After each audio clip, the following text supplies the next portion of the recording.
Hey, Wayne Hills. Earth Day was April 22nd. Throughout the week, our fantastic school spread awareness for protecting our environment and conserving the one and only Earth we have. The front of the main office was decorated with gorgeous environmental awareness posters. We even had both a poster and photo contest. Teachers also wore Earth Day shirts in support of this week. We would like to give a big thank you to our very own science teacher, Dr. Defina, for organizing this week for us.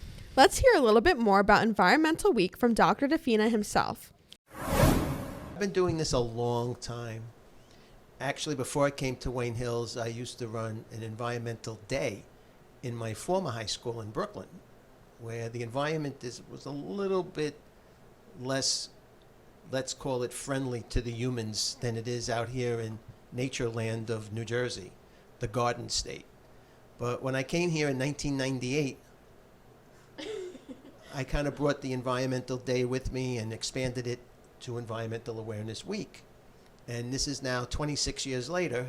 Here we are still fighting the good fight because, you know, the world is pretty screwed up right now. And the environment is just one of the many problems we have on the planet. But it's the one we all share because we all live on the same planet. And let's just say my generation has kind of dropped the ball, in terms of fighting climate change or getting rid of pollution and doing better things for the earth. That's not to say we've made progress, but we really haven't made enough progress. And as a teacher, I kind of feel it's our responsibility to pass the torch and the hopeful inspiration to do something a little bit more let's say, productive and a little bit more substantial with your generation. And the only way we're going to do that is to work together and make you guys aware of what's going on out there other than looking at your phones. And, I'm very grateful to the school community here. The teachers really respond. They support the idea of it. But, words are words. It kind of translates more into action. So hopefully the words and, the news and just look around you will translate into some kind of action where you guys realize you need to do something. And I'm hoping, 10 years from now, you're not standing in a position saying my generation blew it and now it's going to be the next generation coming up, because we're running out of generations. Thanks, Doc. Here's a message from Edith Balaji, a Wayne Hills student who is president of the Green Club. Why is Environmental Week important to you? Thank you for having me. Well, as a Boy Scout and the president of the Green Club and a student member on the commission, the environment's really important to me. I care about it a lot. Serving the environment is a way for me to give back to my community, and it's important to protect all the natural resources and biodiversity that we have, because so much of our lives depend on it in so many different ways, from the food we eat to the buildings we live in and work in, and even to all the policies that govern our communities and our nation as well. It's really important to keep in mind these things so that we can protect the only planet that we have, because there's no planet B. Do you have any fun facts that have to do with Environmental Week? Sure. One of the fun facts that I have is that Ecuador in 2008 was the first nation to recognize the rights of nature, not as a constitutional right to exist, persist, maintain, and regenerate its vital cycles, just like the rights that we have as humans, which I think is very important, and other nations should take example from this.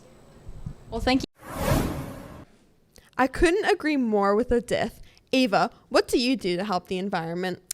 Well, thanks for asking. First of all, I never litter. I also spend some of my free time picking up trash. I also bike to school with my dad sometimes. That's a great initiative to help the environment. Maybe I'll join you guys sometime. Rebecca, we would love that. How about you? I go to the landfills and help the recycling men compress boxes. I also can't wait for summer to go to the beaches and clean up the metal with my metal detector. Cool.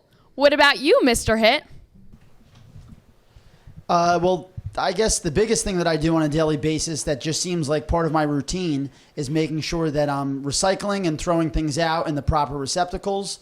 And also, I'm very careful about how much I'm consuming at my house, not wasting things. I think that if we're all conscious of how much we use energy-wise on a daily basis, whether it's light or water, I think that'll make a big impact. Thank you, Mr. Hitt. Throughout the week, we also were read poems over the loudspeaker.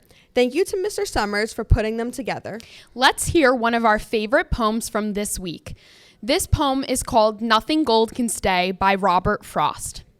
Nature's first green is gold, her hardest hue to hold. Her early leaves a flower, but only so an hour.